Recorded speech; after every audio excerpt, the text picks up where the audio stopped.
Hello, humans. Ever saw this mysterious meat spammed in the supermarket canned food aisle called Spam? Well, you found one of the special spawn points in which Spam can be spawned in. They are most commonly spawned in areas with high human populations such as the supermarket, your kitchen cupboard, or in the wild.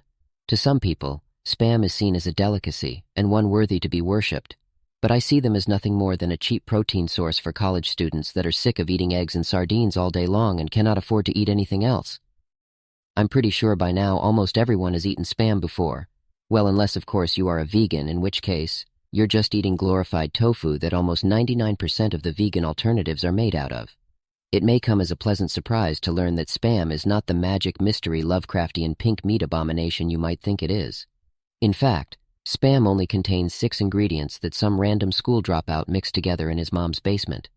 The primary ingredients that he added are primarily the shoulder of a pork and ham with salt, water, potato powder as glue, sugar, and a magic white powder called sodium nitrite, which makes it last until the heat death of the universe when stored properly. During its production, a natural jelly from the meat is formed, which gives it its signature texture. In order to give Spam a name, the creators decided to host a naming competition for it because they wanted to save on some money and to promote his newly invented magical pink abomination. And within a few weeks, some guy won the competition, and the name which he has selected is called Spiced Ham, has won the competition. The creator thought it was a great name and decided to chop the middle part of the name, and then we're left with the word S-P-A-M. The person who submitted the name also earned a nice reward of $100, which is $2,000 in today's price, or in other words, meeting Mr. Beast in public as a beggar and asking him for his spare change. Spam also proved to be the perfect food during its time because it was launched during the middle of the Great Depression, where everyone is broke for about a decade. Spam's cheap price made it a great source of food for the average Joe surviving during that time, as its cheap price made it easily accessible to them, and thus Spam became popular really quickly. However, Spam did not truly pop off until during the Second World War, when the delivering fresh meat was difficult, which made Spam a popular choice to be spammed in an average soldier's food ration.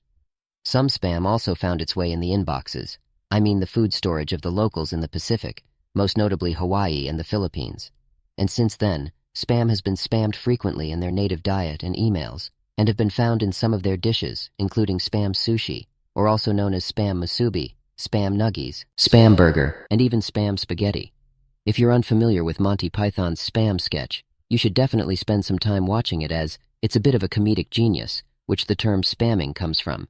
And that nonsensical, repetitive song became the metaphor for junk mail. Well then, the origin of using spam and spamming to describe someone repeatedly sending junk in your Discord DMs originated in the gaming community. The term spamming got used to apply to a few different behaviors. One was to flood the computer with so much data as to crash it, and another was to spam the database by having a program create a huge number of objects rather than creating them by hand.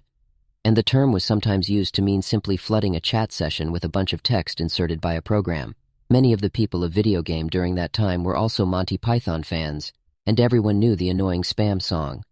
Like many great online trends, the term took on a life of its own, so it broke free from the gaming community and became a popular term used for describing annoying behavior everywhere, where someone else is sending some text to other people just because they wanted to be a bitch and seek attention by doing it.